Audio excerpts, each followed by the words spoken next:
এই অঙ্কে বলা হয়েছে 12টি দ্রব্যের ক্রয় মূল্য 10টি দ্রব্যের বিক্রয় মূল্যের সমান হলে শতকরা লাভ। দেখো এই টাইপের অঙ্ক আজকে আমি একটা সঠিক দেখিয়ে দিচ্ছি। দেখো ক্রয় মূল্যটাকে তোমরা কি করবে, বিক্রয় মূল্য ধরবে। কি ধরবে? বিক্রয় মূল্য মানে সেলিং প্রাইস, ঠিক আছে। আর বিক্রয় মূল্যকে ধরবে ক্রয় মূল্য, ঠিক আছে।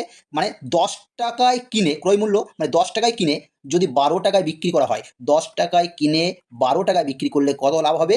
2 টাকা লাভ হবে। কত লাভ হবে? 2 টাকা। আর পার্সেন্টেজ মানে কত? 100, ঠিক আছে। তাহলে 10 10 100, 10 2 20%, ঠিক আছে। এই একটা ট্রিক শেখালাম। এরপর দেখো আরেকটা ট্রিক, দেখো সেকেন্ড ট্রিক।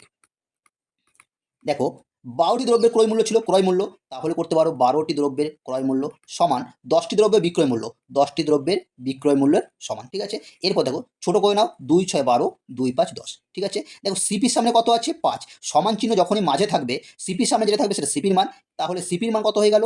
5। আর এসপির মান কত হয়ে গেল? 6, ঠিক আছে। এসপি কত হয়ে গেল?